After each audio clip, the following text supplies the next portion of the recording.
गौरैया उदास हो रही थी। उसका घोंसला भी नहीं था। वो दुखी होकर रोए जा रही थी। माँ, मैं कहाँ जाऊँ? मैं यहाँ किसी को नहीं जानती। खाना खाए मुझे 2 दिन हो गए। मैं क्या करूँ? कहाँ रहूँ? मुझे घोंसला बनाना भी नहीं आता। मैं कुछ भी नहीं जानती। इतने नन्हे से बच्चे को छोड़कर तुम कैसे चली गई माँ? माँ, मुझे तुम्हारी जरूरत है माँ, तुम्हारे प्यार की जरूरत है। यूं वो दुखी हुए जा रही थी। फिर उसने तय किया वो खुद अपना घोंसला बनाएगी। वो उड़ना नहीं जानती थी, फिर भी अपने छोटे पंखों से उड़ने की कोशिश कर रही थी, पर इस तरह वो ज्यादा दूर तक नहीं उड़ पाई और पानी में गिर पड़ी।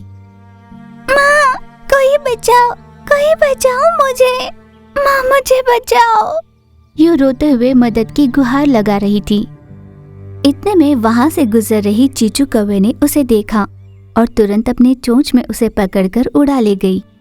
कौन हो तुम? इतनी छोटी हो और यहाँ पर कैसे आई? अगर मैं नहीं आती तो तुम्हारा क्या होता? वैसे तुम्हारे माँ को कहना चाहिए, इतने छोटे बच्चे को भला उसने कैसे छोड़ा? आप कृपा कर मेरे माँ को कुछ भी मत कहिए। वो इस दुनिया में नहीं है, वो मर चुकी है। यूं वो रोते हुए कहने लगी। उसकी बातें सुन कौवे ने कहा, ओह, मुझे माफ करना, मैं सच्चाई नहीं जानती थी। तुम अपना आहार ढूंढने यहाँ आई थी, मैं तुम्हारी सहायता करती हूँ। नहीं, मेरे लिए आहार से ज्यादा जरूरी रहने की जगह है। ठंड से कांप रही हूँ, बारिश में भीग रही हूँ। पेट भर खाना मिले ना मिले कोई इस पर ध्यान नहीं देता, पर रहने की जगह मिली तो मैं सुरक्षित रह सकती हूँ। मुझे घोंसला बनाना है। जरूर, मैं अपने दोस्तों के साथ मिलकर तुम्हारी घोंसले बनाने में मदद करूंगी। उस पर गौरैया ने कहा, आपका भला होगा, इतनी मदद कर दीजिए, मैं आपका ऋण नहीं भूलूंगी। गौरैया के ये कहने के बाद कौवे ने अपने पीठ पर उसे बिठाया और अपने घर ले गई। उसने गौरैया को खाने के लिए आहार दिया। उसके बाद छोटू तोता के पास जाकर सारी बात बताई। जिसकी अकल शक्ल मुझे पता नहीं, उसकी मदद भला मैं क्यों करूं? क्या मैं उसकी माँ की सहेली हूँ? नहीं, मुझसे ये नहीं होगा। अरे दोस्त, तुम ऐसी बातें क्यों कर रही हो? किसी की मदद करने के लिए उनकी जान पहचान की क्या जरूरत है? कौवे की बात से तोता को गुस्सा आया और वो वहाँ से उड़कर चली गई। फिर कौवा वहाँ से उड़कर अपनी दूसरी सहेली लूसी कबूतर के पास गई और उसे जाकर सारी बात बताई और जो तोते ने कही थी वो भी बात बताई। मैंने नहीं सोचा था कि छोटू तोता ऐसा कहेगी, मुझे उसकी बात अच्छी नहीं लगी। यूं वो दुखी हो रही थी। तब लूसी ने कहा, छोटू की कही बातों में भला क्या गलत है? जिसकी शक्ल सूरत भी नहीं जानते उसकी भला मदद क्यों करेंगे? तुम्हें इतनी हिम्मत हो तो कर लेना। मैं भी वही कहूँगी जो छोटू ने कहा, मुझे तंग मत करो। इस तरह साफ साफ उसने मदद से दुत्कार दिया। कौवा उदास होकर वहाँ से चली गई। कौवे के पास और कोई चारा नहीं था। उसने अपने ही घोंसले के पास एक और बड़ा सा घोंसला बनाया। नन्ही गौरैया भी उसकी मदद करती। उन दोनों ने बहुत मेहनत की। ये सब दूर से चील देख रही थी। ओ चीचू कौवे जी, बारिश की वजह से मेरा घोंसला खराब हो चुका है। मैं तुम्हारी मदद करूंगी। मेरा घोंसला बनाने में तुम मेरी मदद करो। हाँ, हम तुम्हारी मदद जरूर करेंगे। हम ये घोंसला बड़ा बना रहे हैं क्योंकि आने वाले समय में गौरैया का भी अपना एक परिवार होगा। उन्हें दिक्कत ना हो इसलिए बड़ा बना रहे हैं। हाँ, कोई बात नहीं, चाहे जितने भी दिन लग जाए बड़ा घर बनाएंगे। फिर उन तीनों ने मिलकर बड़ी मेहनत से बहुत दिनों के बाद एक घोंसला तैयार कर लिया। घोंसला बनकर तैयार होने के बाद गौरैया ने कौवे से कहा, माँ, हम दोनों इसी घोंसले में रहेंगे और आपका घोंसला चील को दे देंगे तो मेहनत कम हो जाएगी ना?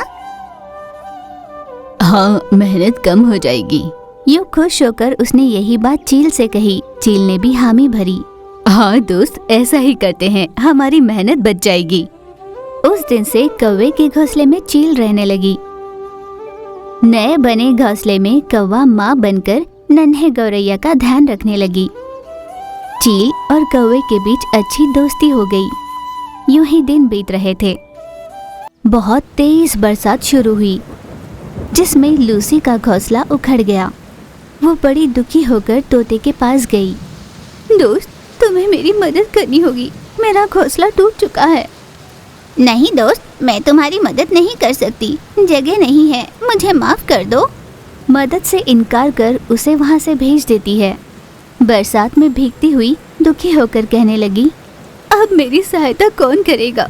उस दिन कौवे की मदद के लिए मना कर मैंने उससे बात बंद कर दी। अब मैं किस मुंह से उससे मदद मांगने जाऊं?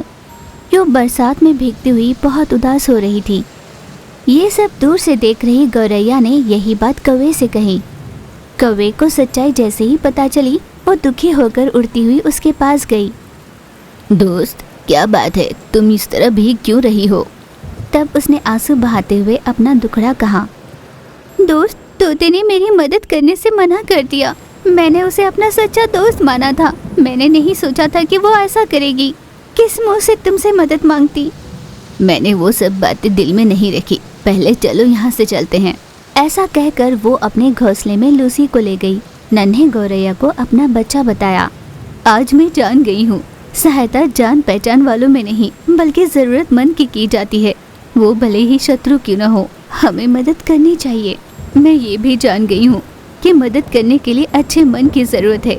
वो मेरे दोस्त में नहीं थी। इस तरह तोते के बारे में बात करती हुई उदास हो रही थी। उस दिन से उसी घोंसले में तीनों रहते हुए खुशी से जी रहे थे। दिन ब दिन तोता अकेली होती जा रही थी। तोते को अपने गलती का एहसास ही नहीं था। वो इसी घमंड में अकेली रहने लगी कि उसको ऐसे पंछियों की जरूरत नहीं। जाने अनजाने तोते ने अच्छे दोस्त को खो दिया था, इसलिए वो वहीं पर अकेली रहने लगी। दूसरी ओर चील, कबूतर, कौवा और नन्हा सा गौरैया खुशी से रहने लगे थे।